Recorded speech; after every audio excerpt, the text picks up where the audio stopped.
Hello, everybody. Welcome to Emma's Pearls. And today we have with us Joseph Smith Skeen, and Angeline is going to introduce him. Okay, so Joe, do you like going by Joe or Joseph?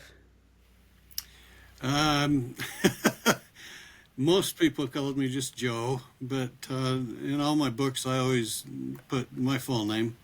Okay. And it's Joseph Oh, Smith Skeen, right? yeah, but I answered almost anything.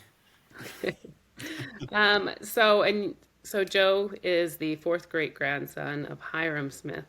So Joe, will you tell us a little bit about your life growing up as a descendant? And did you always know you were a descendant of Hyrum? And then how you met your wife and all that, your Okay, kids? yeah. Well, I have always known I was a descendant of Hyrum. There was absolutely no question about that. Um, I descended through Hiram's first son, John, and then through Hyrum Fisher, and then Hyrum Gibbs, and my grandfather was Elder G. Smith, which a lot of people nowadays don't know much about him, but he was the last patriarch to the church. He spoke in general conference and all that, so even really little, I always remember seeing him on conference and knowing our heritage because he had the Smith family artifacts he'd showed everybody and often would show them to us as a family. So always knew I was a descendant of the family and knew a lot about the history. Um, I am I'm a computer software developer and or otherwise known as a software engineer. It's my grandfather was very much like an engineer too, and he actually had a couple of patents. But so I guess I get some of that stuff from that side of the family. Because I know the Smith family were ones who, if they didn't know something, they'd figure it out. They'd build whatever or do whatever to make things work. So I guess I got some of that through there. Um, so my wife, all right. Well, or should I tell you a little more about my younger years? I, However you want to do it. I'll talk about that because it does kind of tie into some of my testimony and my heritage.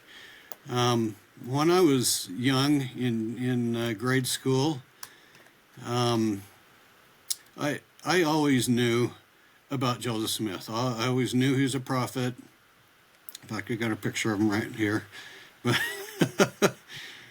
um, uh, however, one time in elementary school, I was we had kind of a long, hard winter. And in February, I had decided, gee, I remember last summer climbing trees. I had cabin fever. Went out in the back yard with a friend of mine on a Saturday, and I wanted to show him where I'd seen katydids way up in the top of this old willow tree. And so I climbed up there, and I was shifting around, and I was going to talk to my friend who was down playing somewhere, and for a minute while I was climbing. I went and reached out to grab a branch. The branch gave way, and I fell about 20 feet down onto frozen ground. And I tell people I broke about every bone in my body, which isn't all the bones, but yeah, a lot of them. And it was bad enough.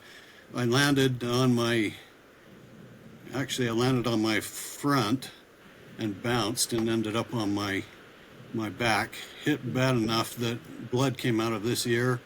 I had multiple concussions, many broken bones, and I couldn't even breathe. And my friend comes running up. He's all, "What's going? Are you okay? Okay?" I couldn't even breathe, but I could squeak out, "Get my mom." So he runs into the house, not even knocking anything. He just runs because he knows there's something going on. My mom comes out, scoops me up, throws me into the van, which is something you never do these days. Um, but somehow I survived that, and they rushed me off to the hospital. But the doctors told me that I would not survive the night. Told my parents, they didn't tell me. So my father gave me a priesthood blessing, and that night I actually did pass away. Because I remember passing through the veil and then coming back, and I didn't ever tell anybody about that experience. I knew it happened, but I really couldn't tell much about it. In fact, what little I did tell anybody, really the first person who I told was my wife Oh, wow. after we were married. And then we told my mom, and my mom just laughed and says, well, the doctor said you wouldn't make it through the night, so that doesn't surprise me at all. They did not expect me to live. Oh, wow. And somehow I did. But that experience really helped me a lot in my earlier years and through my life, mostly because at that point, I mean, I always had faith, but at that point I knew God lived. There was no doubt. And it did help me with some other challenges that I had, because most of the peers that I had ended up kind of leaving the gospel, leaving the church. When I was a deacon, a 12-year-old, we had 14 deacons. Big group of young men. There's a lot of them in my stake. And by the time I was a priest, I was the only one at the table. No one else had anything to do with it. But I knew that what the truth was, so I wasn't going to change or stray from that. So I stayed, hung with it there. However, despite that, junior high was kind of a challenging time for me, because I was kind of lonely, because everybody had left, and I really didn't have any friends, and so I tried coming up with ways to try to see if I could get more friends. And I thought one of them is to pick up some colorful language. I learned a few colorful words. Not the best thing to do. And so it was a bad thing, because once you start that kind of a thing, it is very difficult to stop, because the words will come into your head, they come out your mouth before you even think about it. It just happens. And I knew it was wrong, but of course around my parents I didn't use those words. And one day we lived in this backyard, the same place where I fell out of the tree. It was bordering a gully, so just over the fence. It's like going into the mountains. It was really a great place for kids. But I remember I had been down in the gully, and he came back into our backyard, and I heard my name. Someone called my name. I looked all around, and I thought, oh, my older brothers, they're playing tricks on me. So it was sure it was. Looked around, didn't see anything. So, oh, okay, well. And I started walking up in our big backyard there, and I heard my name again. And I thought, and this was not in my head. This is something I actually heard. And I thought, I know what this is. So I replied to the call. Yea, Lord, what is it you want? And I heard something that it's an experience that I will never forget. The Lord said to me, your conduct is not in line with someone of your calling.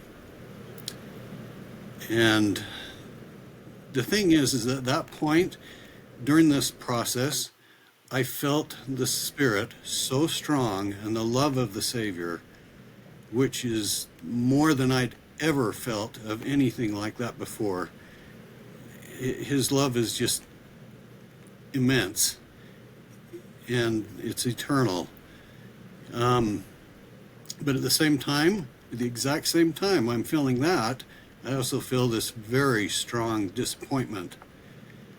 And it just really crushed me. I just thought, oh, I know it was wrong. There's no way I could deny it. And so I responded, I says, I will never do it again. And I knew what he was talking about, is that terrible habit that I'd picked up. And, that it's really difficult. And if you've ever had any habits you've had and, trying to stop them, it was really difficult. However, I never used another word like that again. And there were a lot of times they'd come to mind, and I would have to kind of swallow that word before it came out my mouth. So that experience there actually was one of the greatest things, and I've pondered on it over the time and tried to understand really the full meanings of it. But years later, I kind of, in pondering this, I had this story come to me, kind of like a parable, where a man is hiking along a mountain trail, going across this meadow, and there's a couple of routes you could go. One that was a little longer, and might be a little harder, and another one that seemed like it was easier. Well, this man continues on the easier road. He comes around the corner, and there's an abrupt drop. It's a cliff, a drop-off. Fortunately, this man sees it and knows that this is a problem. So he turns around and goes back, and as he's coming back, it's getting later in the day, and he encounters a group going the same direction on that road. And this man tries to warn people, hey, you're going the wrong direction. You need to go this other route. And instead of following the direction of this man, the people just scorn him, just say, hey, no, we're going to go our own way. We want to continue on this way. You can't make us do anything. And I've thought about that. Basically, it's the same thing as what we run into here in this life. We've been, any of us that have the gospel of Jesus Christ, and especially those who have a testimony, should be warning other people. And that experience I had where I was told I needed to change my course, go a different direction, I really feel was a warning for me, but something I need to be sharing with other people to help them know, kind of like a preview of what we're all going to experience at the end of this life, so that when we're done with this world, we will have to stand before the judgment seat of Christ, and we'll have to answer for what we've done, how we've done things. And I can tell you, I testify, there's no way you can talk your way out of anything, because the Lord's love pierces you to your very core. And there's no way of saying, I didn't know. Well, yes, you did. I knew I was doing something wrong. I knew I needed to change. However, Joe, yeah. just have a quick question. As you decided, as you turned more towards the Lord and shared that message, tried to share that message with others, did you find that there was a lot of opposition growing in your life? Well, yes, because I had determined to stay the course, even after before I'd fallen out of the tree. But after that experience, I did not want to wander or deviate from trying to do what the Lord wanted me to do. However, I had made a misstep in junior high, and even at that time, I didn't have any friends. I did find out a lot of opposition. There were days, even in my own home, I felt like I was risking my life in some instances. I feared for my life because of some of my peers and those around me. Now, my parents were good people. They were always very good members of the church, and but they had a large family and were busy, and they suffered from some problems that I didn't understand when I was a kid till I understood later. But like my dad had depression, and my mom had a thyroid problem that just made her really tired, and some of my siblings were not really following principles of the gospel. So basically I was alone. The only friend I had was the Lord. I didn't want to lose him. So yes, I did face many challenges, and like I say, even in my ward and in our stake, there were lots of people that were young people my age that, like I went to seminary, and out of all of the young men in our stake, which were many, only 3 graduated from seminary. It was me and 2 of my very good friends that I actually ended up finding when I finally got to high school. So, yes, I did have many challenges. And that experience, both of those experiences, have really strengthened me and helped me along the way, because I knew the correct path, but it also broke my heart to see people deviating from that path. And some of those things, the experiences, I couldn't really even talk to people about. I couldn't even try to. Like when I passed away, I couldn't even tell them about it. I'd start to write anything about it.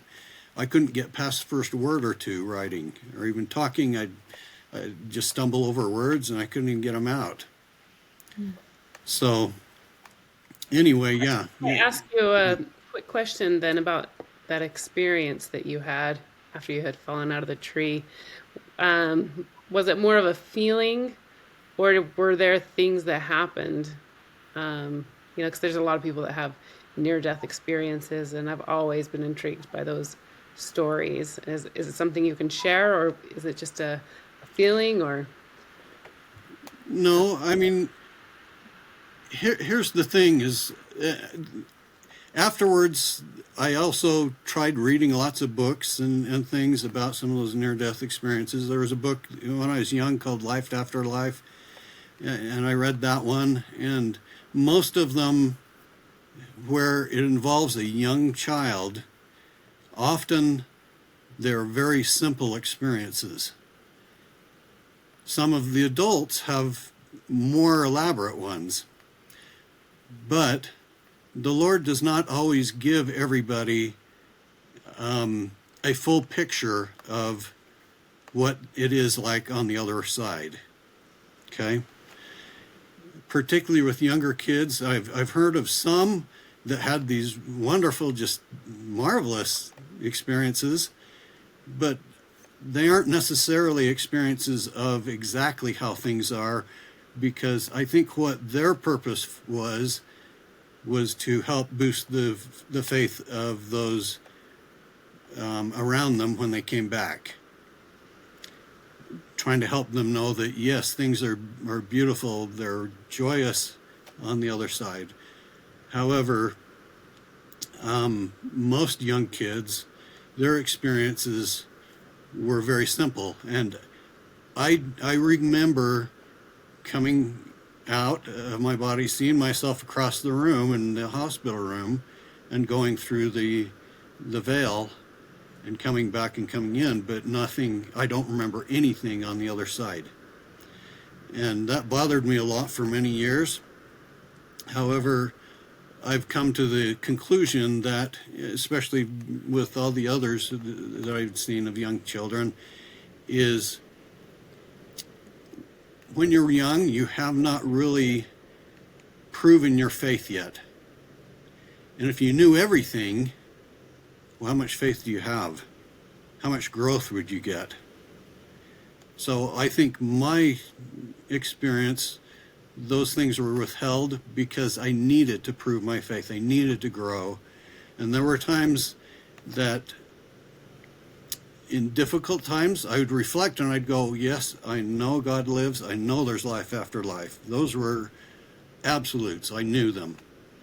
However, it didn't preclude me from having to take the leap of faith for certain things, like, oh, I need to trust in the Lord for this or that, you know.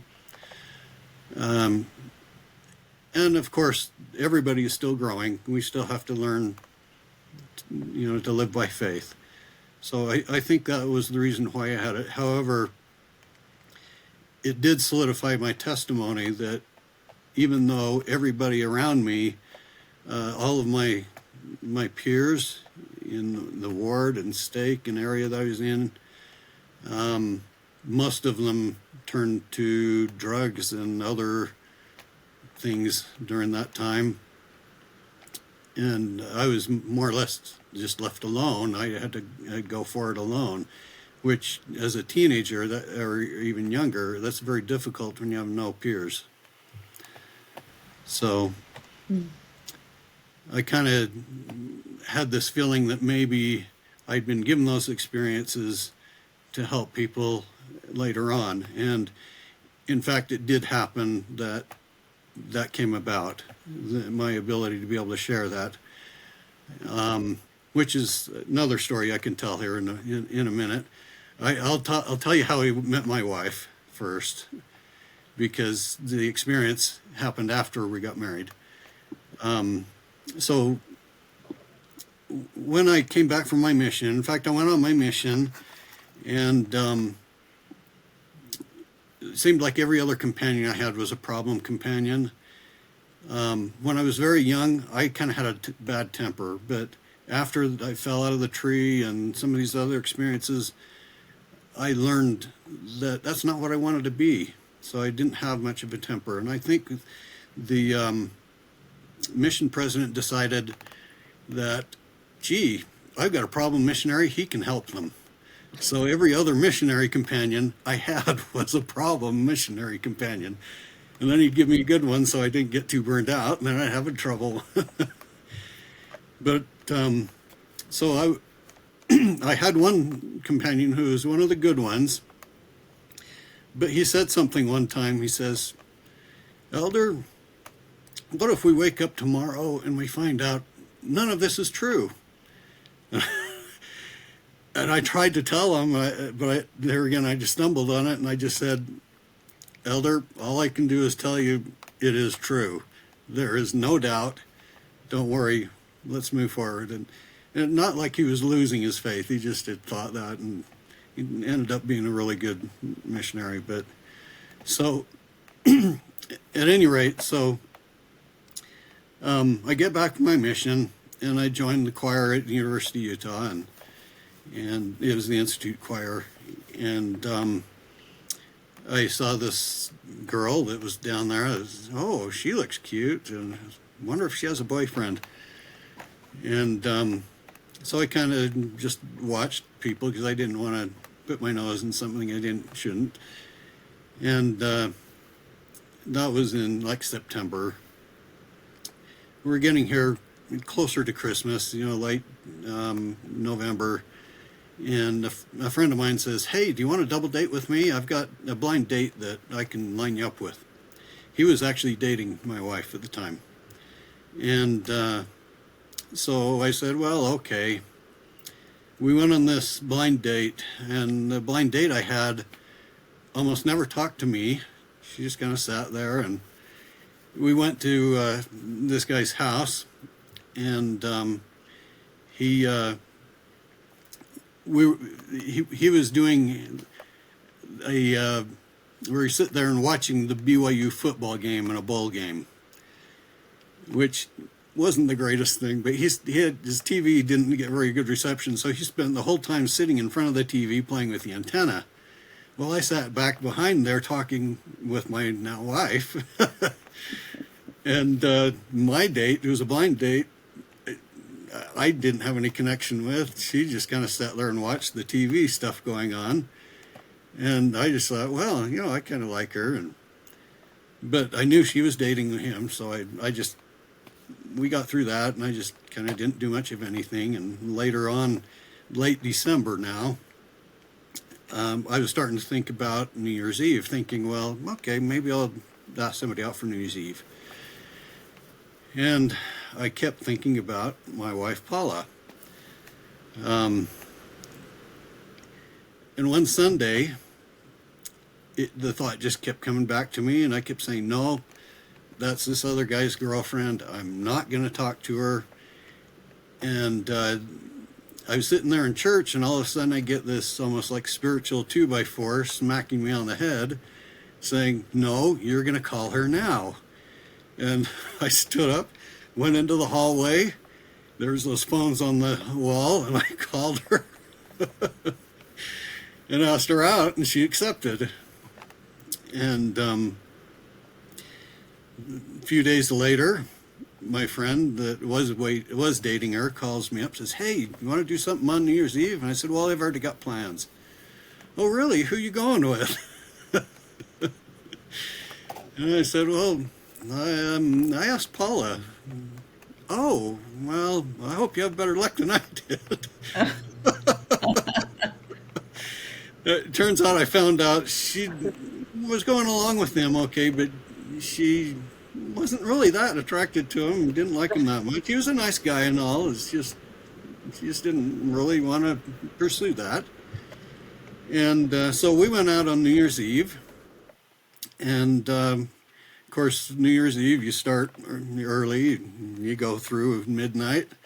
So my wife always tells everybody that our first date lasted 2 years, but it wasn't 2 years, but it spanned over into the other year. And 25 days later, we were engaged, and then June we were married. So. Oh, wow. Well, Yeah. The funny thing is her brother, older brother, and younger sister,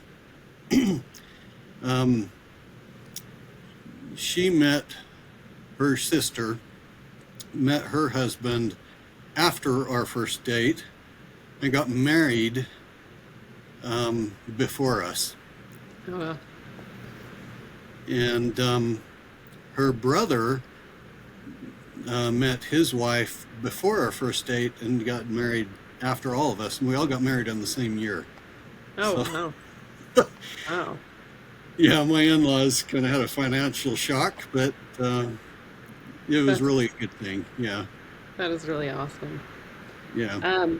So you had also written 3 books, right? Will you Yeah. tell us about your books that you've written? Okay, so I'll get to the story I promised you about, because my thoughts, I couldn't even tell people about some of these experiences that I had, and if I started trying to, I'd just stumble over the words. I'd just blank mind, basically, would happen.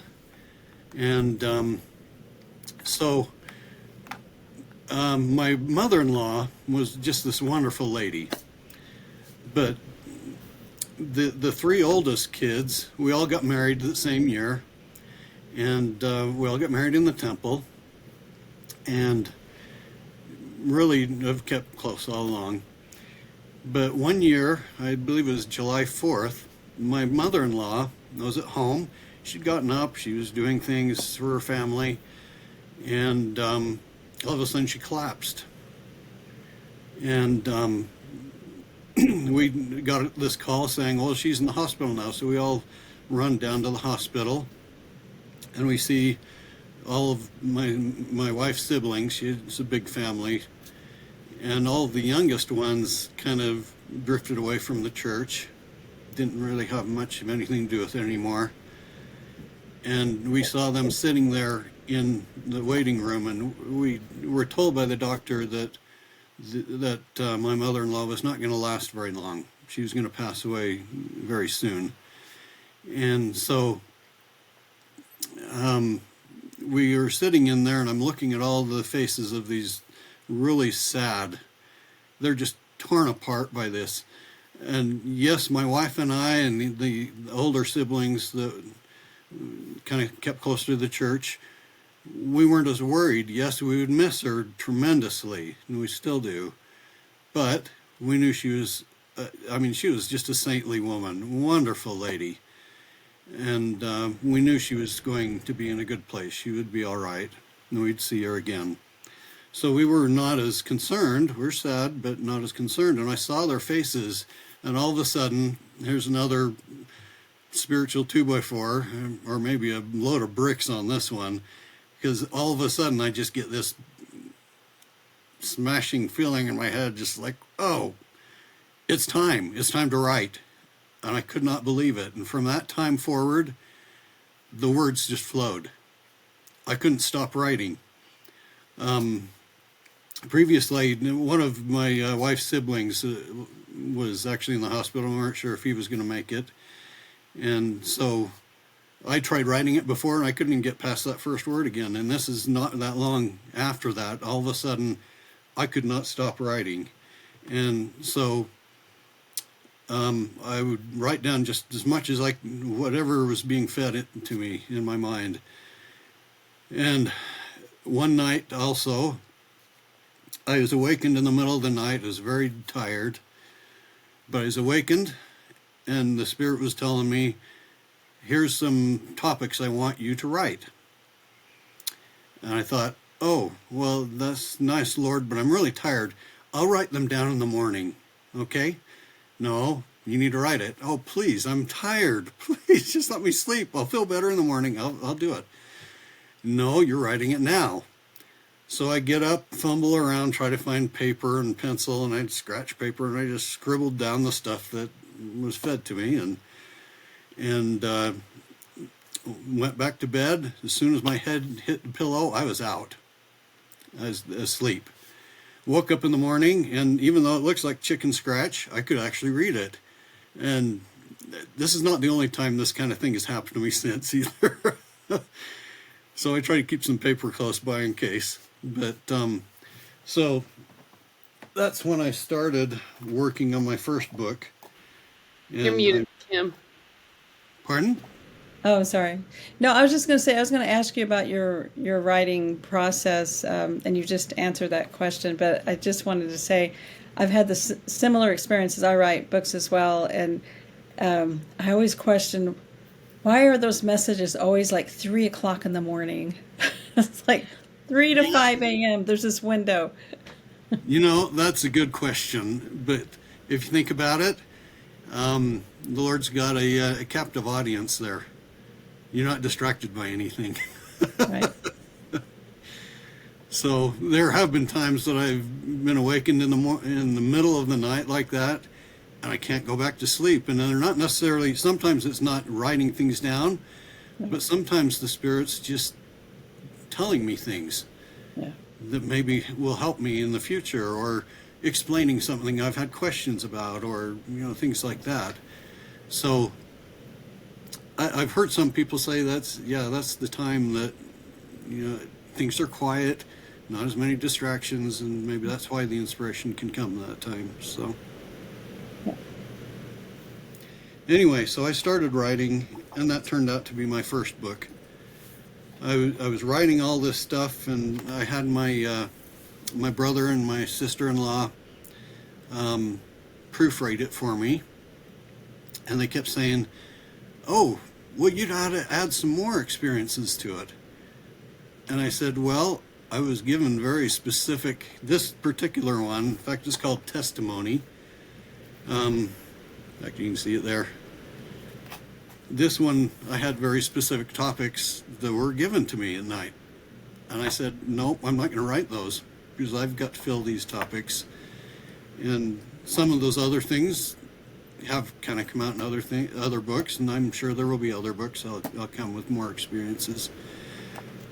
So anyway, I made that book and went through all the process of figuring out how to publish it.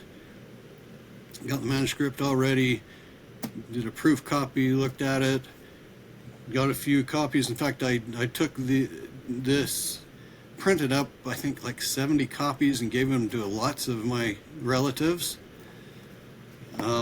which I learned something about that too. And some of the relatives, this is what I found, is when you give away books, very few will actually read it.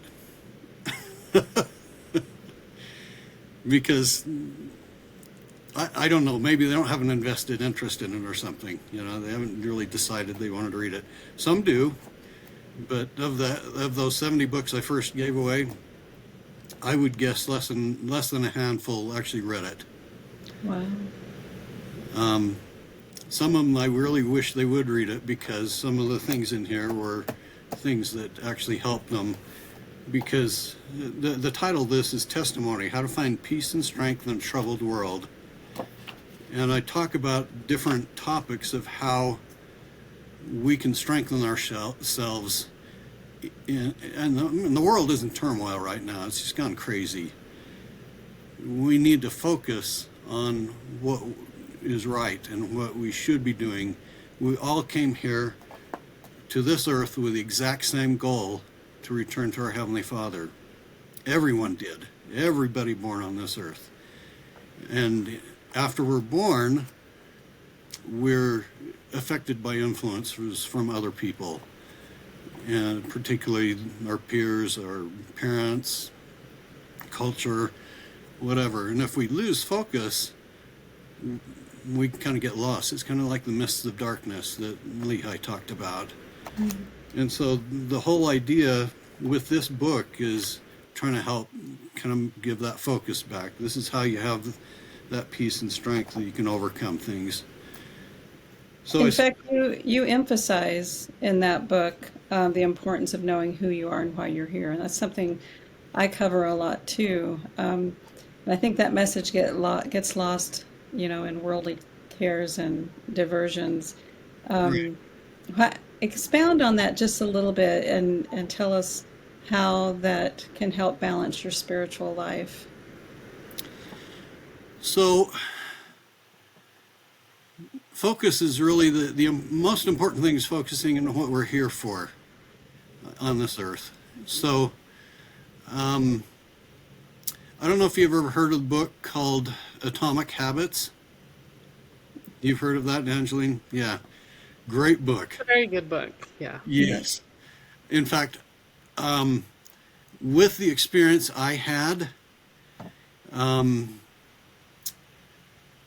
of being alone the whole time, young, I kind of felt like this guy who wrote that book was following me around, figuring out how I did things, because I had to learn how to focus on certain things and then start little and build on it. Because Atomic Habits is the idea is that, okay, you got to get this focus on a certain thing, and then you do that, and you keep doing it, and then you build on it. It's kind of like in the scriptures where they say, by small and simple things are great things brought about. Really, that's the principle behind it. And so this book is kind of trying to give us the focus on, okay, instead of being sucked into like some of the cultural music that is out there now that kind of leads people astray from God's paths, instead we should focus on having good music and good books and things like that. In fact, I could give you the topics that I cover here. I talk about tolerance zone, adversity, your vision of, you've got to be able to keep our eyes single to the glory of God, basically. Our vision, the faith, music and media, how it affects us, our relationships and scripture study and stuff like that. So, I cover a bunch of things like that, that if we pinpoint what we need to do on certain things and try to shut out the worldly influence, then you can have better focus. And when I read that Atomic Habits book, I thought, yeah, this is exactly what I would do. But I would love to make an addendum to that book for more of a gospel-centered approach to the same thing, so that I could kind of marry those two things, saying, okay, let's take these principles and now let's put them to work in making habits that will help us build and help us along the way. Anyway, so that was my first book, and I was trying to get it published, and all of a sudden, here again, the Spirit said, no, it's not time to publish it yet. I went, what? You made me write all of this stuff? I I've been over backwards, got this stuff all done, it's all finished and ready to go, and you're telling me no. Okay. And the funny thing is not long after that, I started writing my third book. My second book actually came about in the interim, in the middle of all of this. I had I have five boys, okay? Now I've got 5 daughters-in-law and 10 grandkids. It's just wonderful. I love grandkids. But so all 5 of my boys became Eagle Scouts, even though my wife and I had to drag them there kicking and screaming. But they were all good kids. They're wonderful. They all 5 went on missions. And at one point, my youngest one was just getting almost to the end of high school when they made the announcement that boys could go earlier at 18 instead of waiting till they're 19. And boy, my youngest son was, hooray! You know, he was excited. He was ready to go. And so the next oldest were twins. So at one point I had 3 boys out in the mission field at the same time, which was amazing. It was challenging, but it was great. And my wife would send them emails. Used to be you couldn't send emails. You had to send them letters, but they were doing emails. My wife would send emails, kind of doing the back and forth of day-to-day type stuff, you know, and I kept thinking, well, I really want to participate and help with them. So I didn't want to write emails that were duplicating what my wife was doing. So I got this idea. At the time, I was working downtown, and I'd take the train to work. And every day, on the way down, I would read scriptures. And coming back, I would read other books, mostly classics. And so each day I'd be riding the train, reading my scriptures. In fact, I've read through the entire standard works so many times I can't even count anymore. But I would be pondering things. And often when you're reading the scriptures, especially when you're reading the scriptures often, you'll get promptings. You'll go, oh, aha, that's what that means, you know? And so I would write things down and send that in my emails to my boys. And my boys, more often than not, would tell me, Dad, that is exactly what I needed for this particular investigator, or for my particular question, or whatever. So towards the end of their missions, they were saying, don't ever delete those emails. You know? We need a copy of those. So I actually came up with this one that's called Today's Thought. And that's my son actually sitting on the pier by a lake. The lake is in Camp Joseph. I don't know if anybody's been there. You've been there? In Vermont? Anyway, that's by Joseph's birthplace. There's a youth camp there, and we were actually able to go there and stay in the cabins that are on the grounds there. And they have this little lake. It's almost like going to a scout camp. It's beautiful there. And in fact, in my third book, I have a picture from there. It's kind of fun. So that's how my second book came about. And then my third book, my grandfather had artifacts from the Smith family that were handed down from generation to generation. And he'd go around doing firesides. And he had such a wonderful testimony. He would share stories about these artifacts with people, and he showed them to people all over the place. I know one time he even went back to Missouri and showed it to people back there. But he had a hard time taking them that far, you know, because there are a lot of things, they're precious. You don't want to damage them. But So real fast, because I remember him doing it several times because he did it at one of the senior reunions. Yeah. And I want to say the junior reunion, and I know like we've been over to his house and seen it many, many times, but there was the clothes that Joseph Smith wore and Hyrum Smith wore when they were killed, and Okay, then it's the just Hiram. just Hyrum. Okay. Yeah, yeah. Joseph's clothes actually, afterwards, they took them off of him and put on the ones that he was buried in, and they actually cut them up and gave pieces to people, and nobody knows anywhere that they went. Oh, They're gone. gotcha. Anyway, Okay. yes, so that it included And then that. the box that the gold plates were in, right? Yep, yeah, Okay. The Hiram sunglasses. yep.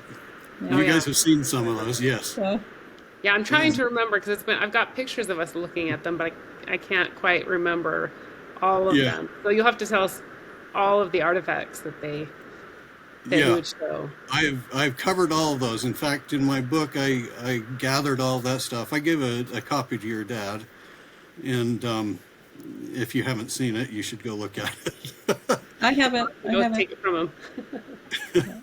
Anyway, I grew up with those things, and my grandfather would keep them in his office in his home, and there were times I would sneak into his office and go and play with them. And I told my mom that one time, and she just laughed at me and says, I did the same thing. In fact, when she was a little girl, they had a closet. They were living in a duplex at the time when she was little, and they had the closet, and that was the only storage room they had for everything. And so if they were got in trouble, they were put on timeout in this closet to kind of rethink things. And my mom says there were times she did something to be put into there just so she could play with the artifacts. They were stored in there. And, based on that, I bet my grandfather did the same thing, and probably my great-grandfather, and so on. So, yeah, I grew up with these, and I knew them, and they were wonderful artifacts. And I just loved it. I videotaped my grandfather doing them, the fireside, many times. I've got videos of from others, and I always wanted to write something about them, and I never really got to it. My grandfather never wrote that stuff. So after he passed away, the funny thing was I was sitting in the funeral, and here again another ton of bricks on my head. But this time what it said to me was the mantle is passed to you, and I thought that scared the daylights out of me. No one could be like my grandfather, and I thought, no, everybody in the family has to participate in all this, and I'd invite as many of them as whoever wants to. They should share their experiences with the artifacts as well, because I don't think people should forget about them. So after that experience, I still had no idea what it meant, but I did want to write something about it. And one day the bishop came to me and says, "Hey, I want you to speak on Sunday." And as luck had it, it was going to be December 23rd, Joseph's birthday. And the topic was going to be about Joseph Smith. The other speaker was going to talk about the first vision. And they said, you can talk about whatever you want. Oh, boy.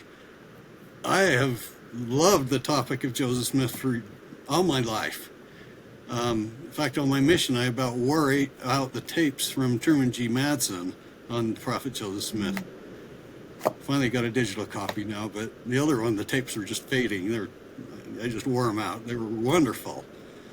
And so I thought, well, heck, what am I going to talk about? It's a huge subject. I've got tons of books on them. And the thought came to me is, okay, why don't you just share about the artifacts?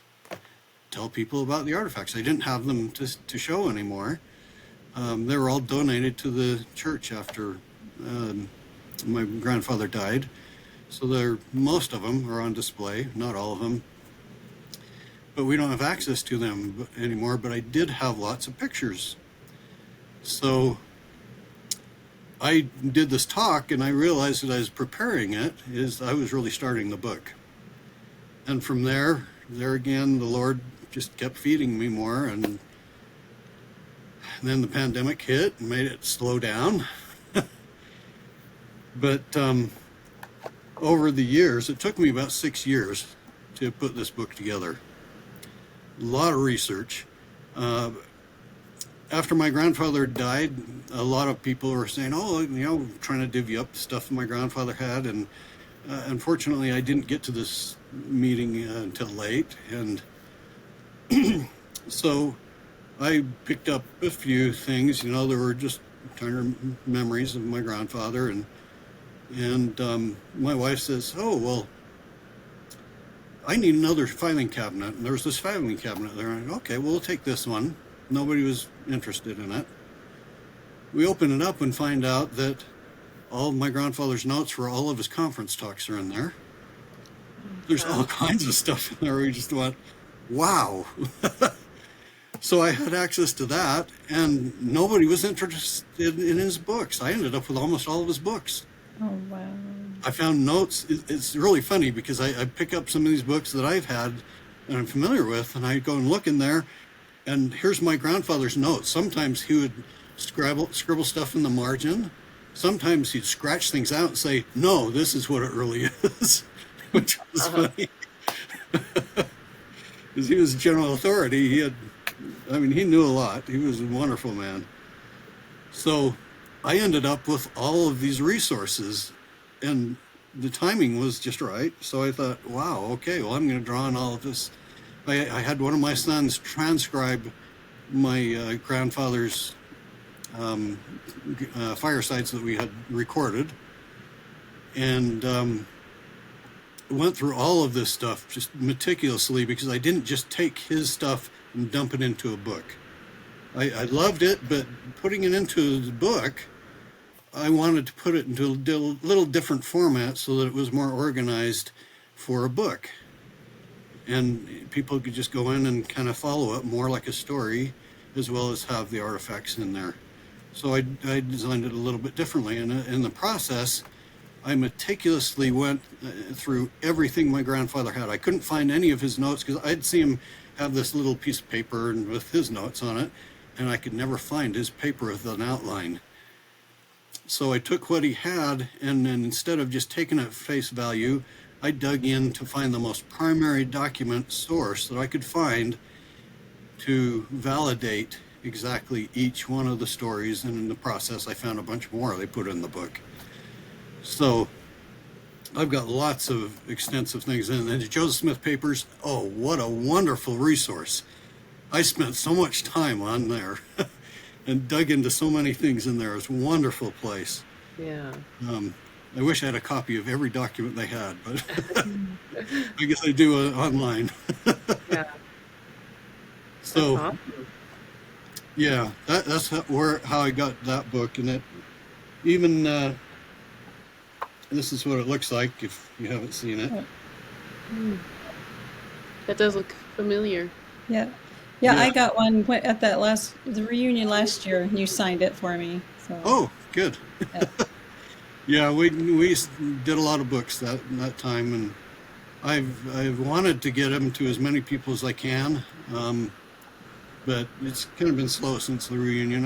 I saw some here and there, but hoping more people can get them, because the book, it's the message of the book really that I'm trying to get out, and the message is that God's work is going forward. He restored his church, the gospel. The work is going forward. Nothing can stop it. It doesn't matter what man does. It's kind of really a testimony of the gospel. The whole book is. Will you tell us a little bit about some of the artifacts, some of the story behind them? Okay. Before I tell you about some of the artifacts, I'll show you, or I'll tell you a bit about something I did. When my bishop in my current ward found out I was nearing completion of this book, he turned to me and he said, "When it's printed, you're doing a fireside. So yeah, I did. And the first fireside I did, it was okay. I had pictures, but I got this feeling that there's something more. Something is missing. I can't get the artifacts. And sure, the pictures are great, but it's nice sometimes to have something physical. So I've actually been collecting some artifacts from the same period. They aren't the actual artifacts from the Smith family, but like, you recognize these? These are Yep. similar to Hyrum's sunglasses, but I found them, believe it or not, in New Zealand. Oh, wow. I got a copy and I dug into it a little more. So like these sunglasses, where these came from, I know more about them than my grandfather would say about them. Oh, wow. Apparently early 1800s in England, trains were kind of new, and all of the cars that passengers were in were open air cars. And of course they were either wood fired or coal fired, and the smokestack of those trains would be spitting out all kinds of ash. Well, that ash would come right down and go right in the face of all of the passengers.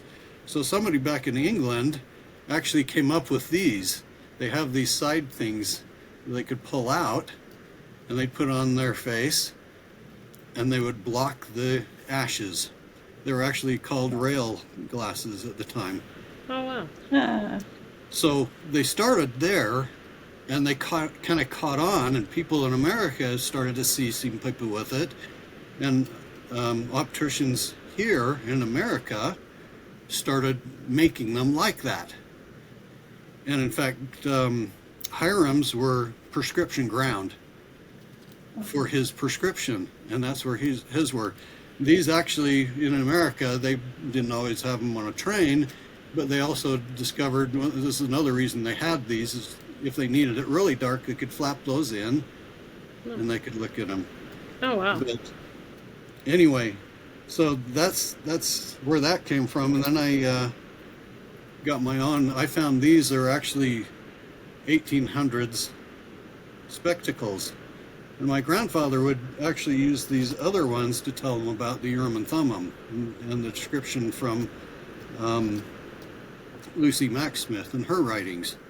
And she would say, oh, they're like old-fashioned spectacles. So this is old-fashioned spectacles.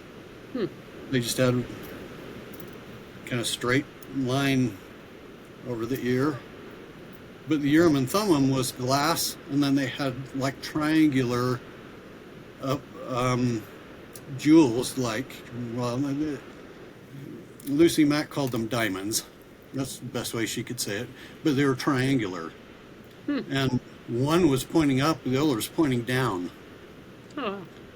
And my grandfather, and I have this in the book too, my grandfather asked a prominent Jew one time if the Star of David and the Urim and Thummim were any connection between the two. And the Jew said, well, they're one and the same, because the triangle on one side is pointing up, like your hands pointing up, and the other one's like the hands pointing down. So it's like we're reaching out to God, and God is reaching down to us. That's the Star of David. And so the Urim and Thummim is the communication between. That's cool. So, yeah, that's kind of cool. So I had actually gotten a lot of artifacts. This one you can't just go out and get. Look familiar? Yep. Yep. This is a replica I built. Yeah. Because I remember the other one had, was it Alvin's initials or something? So Alvin, he actually scratched his name in the side, Yeah. just on the edge. My grandfather at one time noticed that it was being handled a lot, and Alvin's name was starting to kind of fade on there. Oh, wow. So he pulled out his pocket knife, and he was going to scratch it in farther. And then he thought about the story about George Washington's axe that got new handles and new heads, and yet it's still George Washington's axe. And meaning basically, if he were to scratch it in, it wouldn't be the same. So he Yeah. put his pocket knife away, and it's still got it there, but you have to look a little harder to see that it's scratched in there. And so I've got a picture of that. I didn't try scratching it in mine. I didn't make mine perfectly exact like it, but I tried to make it look very much like the original. And the insides, I tried to make exactly the same dimensions that the other box is, so that people can use, or looking at it, can know that, okay, this is really the size of the plates. Another thing that I even put in the book there is one day my grandfather was trying to put oil into the original box, trying to preserve the wood as best he could. And he noticed on the inside, in the left-hand side back corner, he could not get oil to be absorbed. And he was just amazed. He was excited because, if you don't know why, I'll tell you. If you've ever taken aluminum foil or something and rubbed it on something, a little bit of that aluminum foil will rub off onto something. Now, metal does not take oil. It will not absorb oil. So, those plates, as they were being put in and out, a little bit of that metal rubbed onto that wood. So when he put oil on it, it would not absorb. And it's the exact dimensions that Joseph described the plates in that area back there. No. So I visited my grandfather shortly after that. He came up to me and says, "Look, I got to show you something." He showed me that, and I took a picture of it. You can see it in the picture in my book if you look at it. But that's just another testimony that the plates were there. In fact, I made it the exact dimensions, and I went to a guy in my current ward to see if I could make a replica of the plates just out of sheet metal, just so people could get an idea of what the size is and how heavy they probably were. And I took those in this box to my son's ward where I did a fireside there. And one of the youth, "Oh yeah," jumps up, "I'll hold the plates." And I don't have them bound all the way yet. They're just plates. And man, they are heavy. And we didn't warn the kid, unfortunately. He goes to give it to him. He grabs them and he drops them on the floor. He had no idea that metal gets that heavy. Yeah. Which is another testament of how the Lord, what he told Joseph, that he would give them strength to be able to take care of those plates. And so on the way home, he actually had to carry them and knock down 3 guys on the way. No. Those plates were heavy. If he didn't have help from the Lord, I'm sure Joseph was a farmer. He was very muscular, athletic. But if he didn't have help from the Lord, he probably couldn't have done some of those things. Yeah. So, anyway, those are some of the artifacts.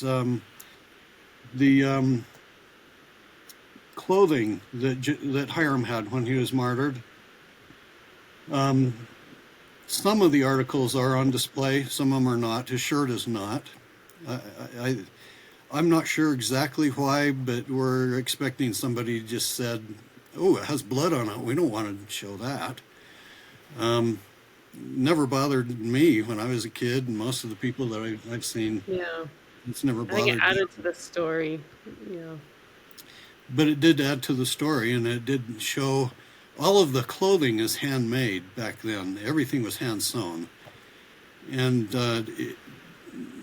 looking at the clothing, you also can learn some things that happened during the time of the martyrdom. And I've heard a lot of stories where people say, "Oh, well, Hyrum was shot through the door, and then he spun around and was shot again in the back," which is impossible. There's only one, and there's 2 problems with that theory. One is there's only one hole in the door, and the door didn't open up all the way after that. And the other is there's no blood stain for where the bullet went through and hit his watch. So it's impossible that it could have happened that way. I've heard some people say, well, he was shot in the front and then simultaneously in the back through the window. Well, they're on a second story. There's no way they could come up and then the bullet go straight Mhm. because it went straight through. I've heard some people very, very adamantly saying, oh, it had to happen this way or that way. And honestly, it doesn't really matter. The outcome was the same. Hyrum was martyred, you know? That part doesn't really matter. However, my grandfather had come up with, because he'd looked at all of these things, says, no, it had to happen this way.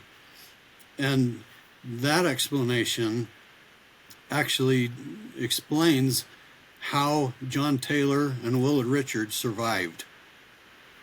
Because the mob intended on killing everybody in the room. They did not want anybody as a witness, you know? So what my grandfather had figured out is that what had to have happened is Hyrum got shot up here. He bled onto his, actually came onto his right shoulder. He fell down on the floor this way. And that's the only place the blood is. But there are bullet holes in several other places through his clothing, so we know where they were.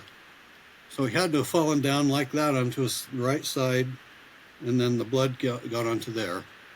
Meanwhile, John Taylor's, the door is open just a little bit. John Taylor's on that side. Willard Richards is behind the door on the other side. And John Taylor's sitting there trying to bat away the guns that start protruding through that crack in the door. And in the process, some of the people out there start shooting at John Taylor, and he gets hit several times.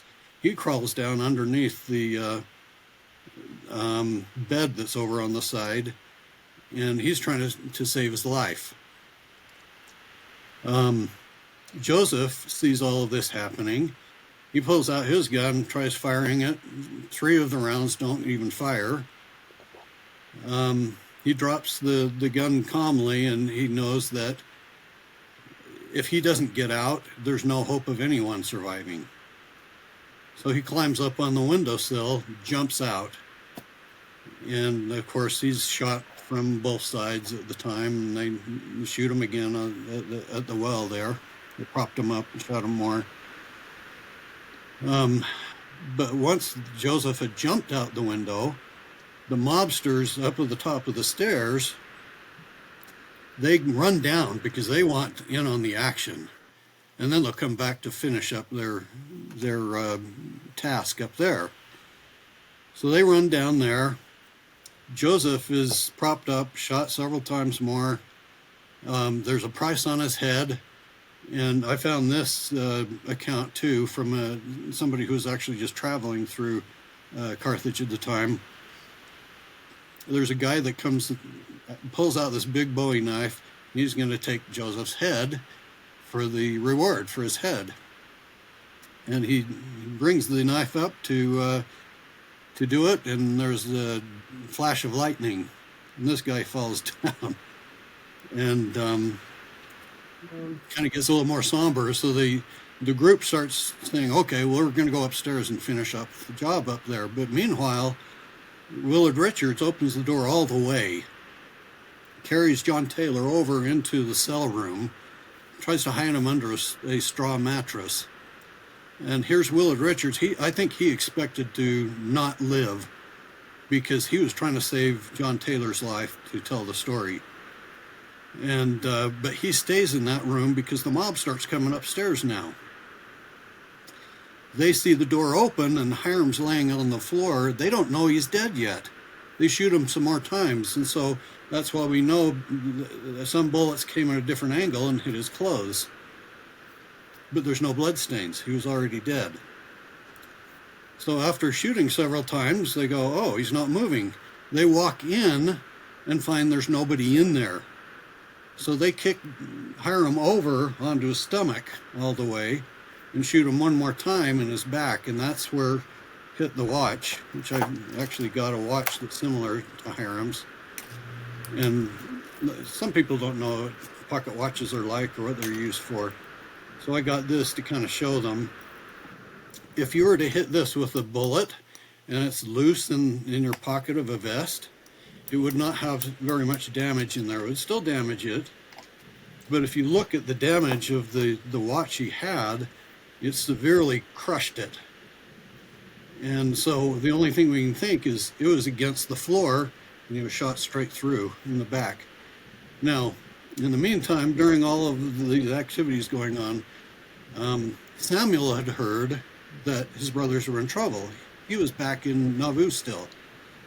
He had been injured previously, or he would have been there already, and he was sitting at home trying to heal up, to get well. He hears that his brothers need his help. So he gets a guy to get a wagon because he's injured. So he sits in the wagon. And then this young man is driving him along the road to Carthage. They encounter the mob on Carthage Road because the mob was terrified of the Nauvoo Legion. So they wanted to stop anybody way before they get to Carthage. So the mob stops them. It was just a wagon.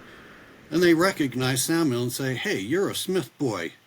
Samuel actually jumps out of, because the mob's going to come after him, he jumps out of the wagon and runs into the trees. There's some dense trees along that road. And he makes his way back to the Nauvoo, hops on a horse, and just runs up and around the mob. And the mob starts following him. Now, after they'd shot Hyrum, again, they turned him over, shot him. Well, who happens to be coming into Carthage right at that time? It's Samuel. And there's accounts of people who yelled, "The Mormons are coming." So here's Samuel coming and the mob following behind them. The people in town don't know the story of what happened out there. They think the Nauvoo Legion has come to level the whole town. So everybody leaves. All of a sudden it's a ghost town. Even the mob upstairs, they're afraid now. They don't go looking for Willard Richards or John Taylor anymore. They run down the stairs and they're out. So Samuel gets there just in time to now go up, help Willard Richards, at least save John Taylor's life, and prepare the bodies to take back to Nauvoo. So that's really the miracle of it, and that's why I think that's what I learned from whether Hyrum was shot one way or another. I think it had to happen the other way. Not that it really matters in the scheme of things, but I think it shows that that's how John Taylor and Willard Richards survived that and made it back. Oh, it's crazy. Yes, I remember some of those stories, and I remember your grandpa talking about them. And so Yeah. that's awesome. My uncle actually, he's an attorney by trade, Gary. Great man. But he's a man that is more on details, so, and of course proving things. So he actually had a team of medical people kind of go over some of the evidence of some of those things, and he actually even asked them things like, well, how long does it take once somebody's dead before the blood won't bleed out anymore, and things like that. And he set up all the timing and made an article about this whole thing too. I covered some of his findings in my book too, because Cool. just the medical evidence kind of points to the fact that Hyrum had been sitting there on the floor for a while before he was shot again, or blood would have come out. So it had to happen minutes later, not immediately after, Anyway, yeah, it's kind of fascinating. Yeah. Well, thank you so much for telling us about all of this and joining us today. That's just amazing stuff. And so we'll have to get your books and go through them. Yeah, I actually still am offering discounts on the book for people. I want people to get it. The What thing is, website was it that you sell it on? pardon? What was your website that you sell it on?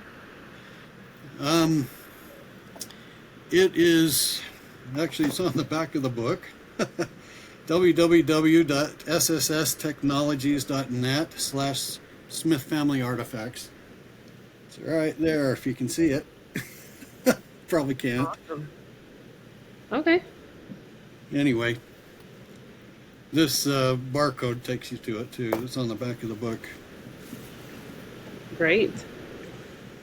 Well, thank you so much. And thank you, everybody, for joining us. And we will see you next time. All right, thank you.